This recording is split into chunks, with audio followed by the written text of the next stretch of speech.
Good afternoon, guys, and welcome to the podcast. And I have the co-founder of Meld, which we're going to talk about all about what he does. But Owen Marcus, he's overcome significant personal challenges and he's done pioneering transformational programs. He's a true entrepreneur, and I'm really happy to have him share his inspirational story. He's going to talk about his struggles with Asperger's, and it's going to be a fantastic conversation. So, Owen, welcome. Thank you, Dr. Liu. A pleasure to be here. Yeah, all my friends, we keep it very informal. So we all my friends call me Chris. And so, All right, Chris.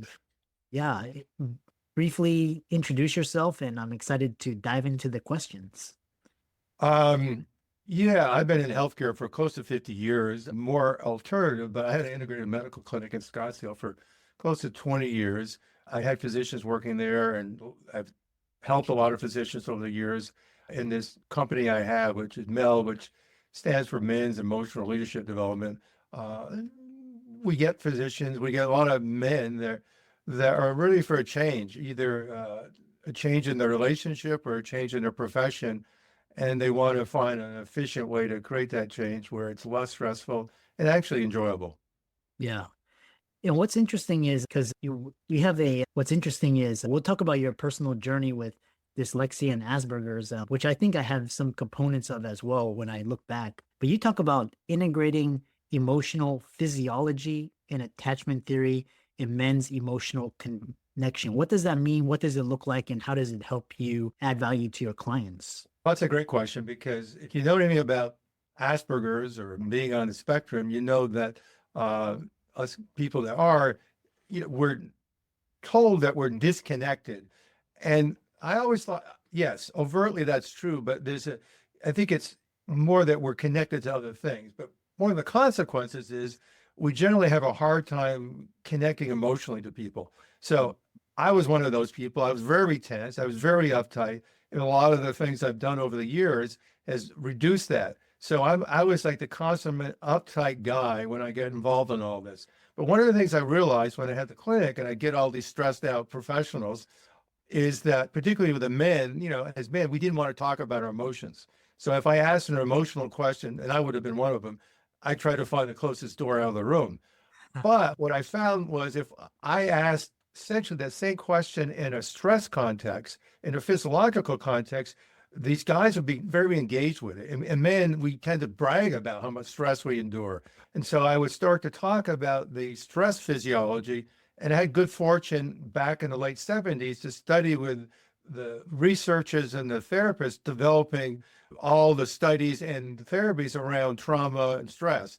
So I happened to fall into those opportunities, took advantage of them. So I understood how to rewire our body or nervous system out of the stress response and into a more co-regulated, relaxed response. So I would explain it to these men and I would work with them to get them out of this constant stress state. And once they got out of that, they became, more connected to their own physiology, but more connected to their own emotions, which naturally meant they became more connected to other people, to their primary relationships. And often what would happen is these men would reconnect to who they really were. And I'll never forget, and I wrote about this in my first book. This must have been 30 years ago. He was a younger guy. He was a pediatric endocrinologist, and he ran his department. He was at the top of his game. And he came in after about 4 or 5 sessions. He says, I quit. I go, quitting with me? Oh, no, I'm quitting medicine. I said, what? Yeah. I looked at myself in the mirror the other day and I realized now that I'm relaxed, I never wanted to be a physician. That's what my parents wanted. And he said, I'm going to work with you and then I'll fulfill my contract, but I'm going to do something else. And I know how much courage it takes for anyone that's invested a lot in a profession, an attorney or a physician, and you got the debt, you got everything else that you're dealing with, to be able to slow down and connect to what you really want. And that's a hard thing to do. And over the decades, I've been able to facilitate that process for a lot of men. Mm. Yeah. When you were describing that story, actually, I saw myself in individual because I was at the top as well. And but it was like my deep down, my intuition was like, yeah, you're living your parents' life. They want this for you. And it was just basically, I was just like following these steps, but it was like away from my true purpose. Talk about, so in society, men are taught to not cry, not to be vulnerable. And talk about your work unshackling from stereotypes, because there's this new term called toxic masculinity and how you help men's journey toward authentic self-expression. Yeah. What's interesting is men don't talk. And I've been working with men for years, thousands of men, and I've never had a man come to me and say, I want you to fix my toxic masculinity. I don't even have guys talk about masculinity. It's academia, it's the media, particularly, maybe government that talks about masculinity now. Men have been labeled as toxic. And part of the problem is that, yes, I understand that some men are that way. A lot of men are pushing back and say, I'm not that way. My friends aren't that way. So don't lump me in there. But I also understand that what's happened over the years, and I think it started with the Industrial Revolution, when guys had to leave to go to work 40, 60 hours a week, and they were out of the home, out of the farm, women stepped up and raised us. So for a couple hundred years or more, we've been raised in a more feminized way of how to be a man. It's not a conspiracy theory. It's just what had to happen. And so as guys, we don't know how to feel and certainly express or interact as a man connected to his emotions. And so that's part of what happens for some of these guys is that they might freeze, as in the PTSD kind of thing, or they might overreact in terms of, as Terry Real would say, a therapist that works for a lot of guys, become grandiose, become toxic. And you're not going to really change that for a man and consequently for the culture unless you deal with the deeper cause of that. And I think we can, and we have for men, of why would a guy go down that path? And he goes down that path because previous experiences or traumas as a kid. Yeah. Yeah. And it's interesting. We talk about this definition of masculinity. And I read this great book by Lewis Howes talking about just redefining and looking at masculinity in a different way as opposed to the traditional way society and media has taught us.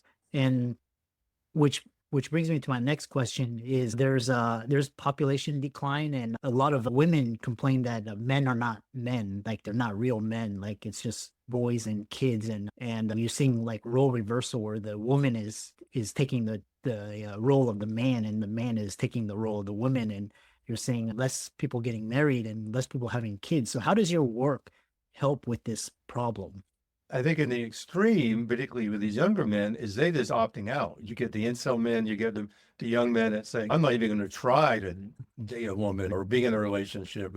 And some of it's social, some of it's economic, but a lot of it is they don't have a model on how to do that.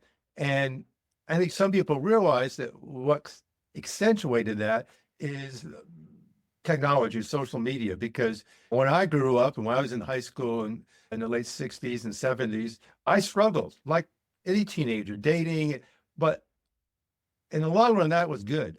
I needed to learn through experience. I needed to make mistakes when the mistakes weren't all that critical. And so when you don't have those kinds of live interactions and opportunities to stumble with going out on a date and all that, you don't learn these skills. And so suddenly at say 30, after you've done your profession and you want to settle down, you're a guy, and it's like, how do I do this? I don't know how to do it. I haven't had any official training. I haven't had any modeling.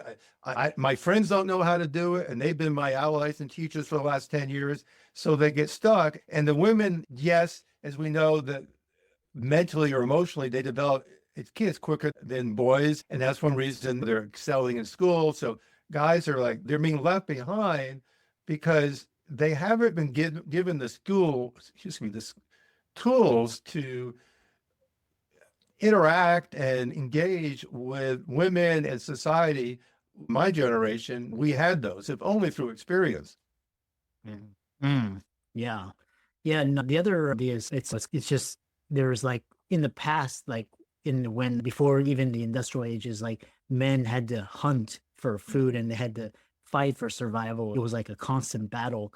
and there was like rites of passage into manhood. And now after the Industrial Revolution, we have food, clothing, housing. It's all very abundant. And so there's no sort of rite of passage to what is a man and how do you define it. So it's a lot of men are lost and confused. And it's just, or we have around one thing is talking about is how does MELD redefine or support men's roles in society today? We give them a motto, which sort of says, look, the problem's not you, it's your physiology. And that what happens when we have trauma, or I call serial microtraumas or stress, is our physiology gets conditioned, and specifically it gets conditioned into the freeze state. So we all know about fight and flight, and we're starting to learn about when an animal, particularly a mammal, cannot run or fight, we default, or we kick into this ancestral reptilian ability to freeze. And you can see videos of animals freezing when they've been attacked or whatever. And when the pursuer goes away, a few minutes later, the animal will stand up, literally tremble, shake it off, reset their body or the nervous system, and go off, and they have no PTSD. We don't get to reset our nervous system from trauma or stress, but it just accumulates and it accumulates. And so our baseline goes from being in the parasympathetic, or I would call so the idle state of our nervous system, to the hyperaroused state or the sympathetic state. And we're not meant to be there. It literally wears us out. We wouldn't have an engine always revving, but we have our bodies in this hyperaroused state. And so we experience almost anything as a stress response, which is a survival response. And yeah, understanding it, but really helping men downregulate their nervous system. And what happens when we do that, all the energy that went into survival, even though we might not think it's survival, but physiologically we're dealing with life as if it's survival, that energy goes into creation, connection, provocation, healing, rejuvenation. We're able to rebuild because that energy is not oriented to survival. Because if we're in survival, we're hardwired to put all our energies into whatever we need to survive. And even though, as you said, we got everything we need physically in this life, but what we also have is all the stress that our ancestors didn't have. Mm-hmm. Yeah. And it's really interesting because I've read a lot about just nervous system dysregulation and like polyvagal theory and just ways to be more mindful and access the body. Which is interesting. You've got a background in Rolfi and somatic practices, and how do you integrate physical wellness with emotional healing in your programs? Describe that process. You mentioned one of the ways that we look at that.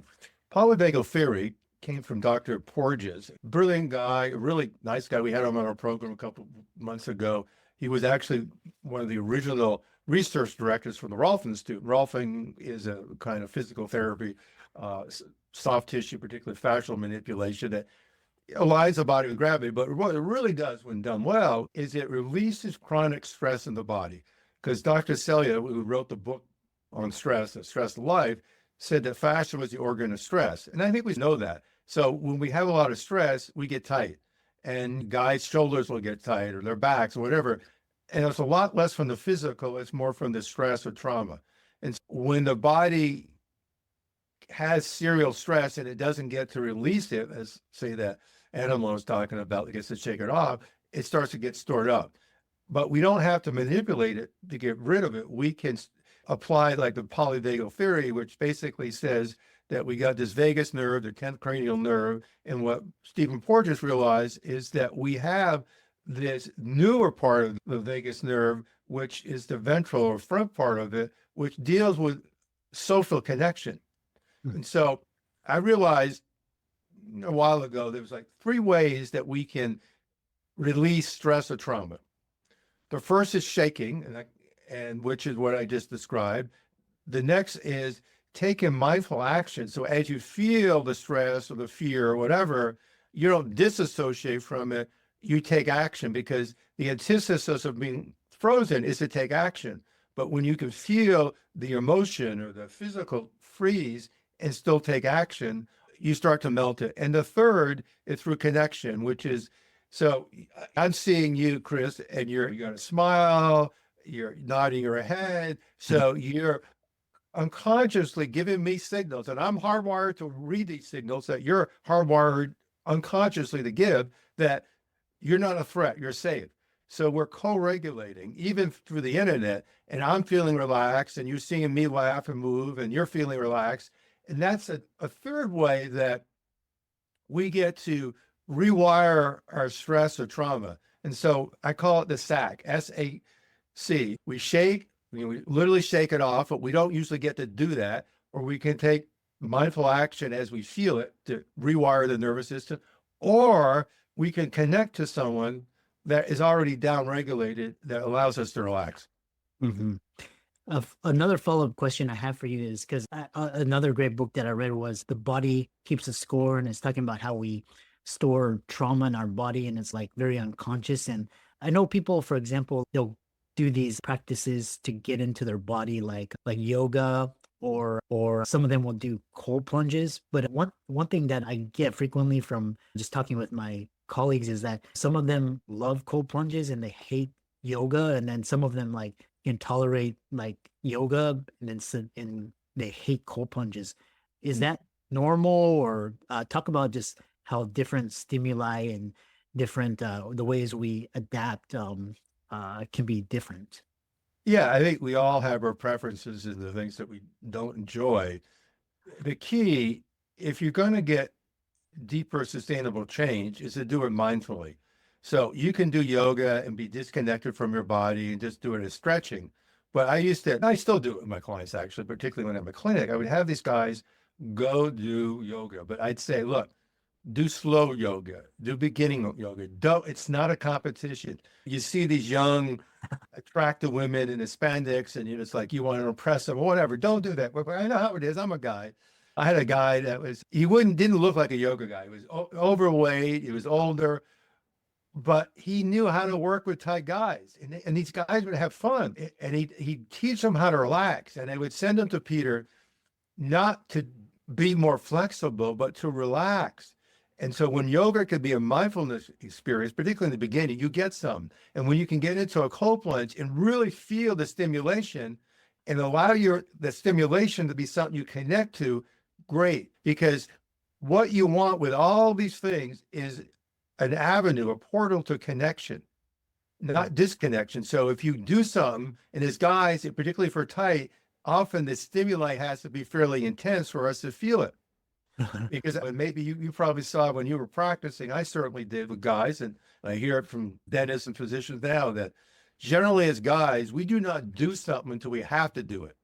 Yeah. And I used to have friends of mine that were physicians and surgeons that would try to get their colleagues to see me for the Rolfing when I had the clinic, and they wouldn't see me. And then 5 years later, the guy would crawl into my office with a back and spasm, and they'd leave. 90% of it would be gone, and within a couple of weeks, better than ever. And then they're complaining to their friend, "Why didn't you have me go sooner?" And the friend would say, "I did everything but drive you there." But that's how we are as guys. We tend not to do something until we have to. And then in this work that I do with men, it's less physical and more emotional. So often it's their relationship that's struggling, and their wife or their partner says, either you change or I'm gone. Or they got divorced and they realize that they're the consistent variable they need to change if they want a better relationship. And again, for guys, it's one, your physiology and what you had to endure, and two, that you weren't trained in this new model of how to succeed emotionally in a relationship. So not your fault, but you're going to have to be the guy leading the change. Yeah, I love that. How can people find out more about you and learn about you, and particularly neurodivergent? How can they reach out to you and work with you? Yeah, anyone's willing to contact me, they can contact me at Owen at meld, MELD.community. It's the word community spelled out. And meld.community is our website. We have a lot available. We have this really kick-ass 10-week virtual course, which is a great introduction. So we teach a lot of this stuff, the basics, but even the basics can be very powerful, and it's all interactive. So it's not academic, it's experiential. And guys are amazed at how much they learn, how quickly, how much fun it can be. Yeah, we got private coaching. I got a high level deep dive into group coaching. And then we do retreat, which guys love. Of course, they always come a little nervous, thinking it's going to be weird, and it's not. We'll get 30 to 60 guys in these trainings, and we've been doing them for years. And we teach this stuff, and we teach it live, and it's all interactive, but we don't do weird stuff. We don't run around the woods naked and all that. We just interact using some of these simple technologies, and men learn pretty quickly how to do this because ultimately we're hardwired for it. It's not that it's gone from us. We just don't know how to use these assets. So essentially what we're doing is getting guys connected to these latent skills that they have. I love that. And for all the audience, let's thank Owen for coming on and sharing his experience and wisdom, and keep up the great work. Thank you, Chris.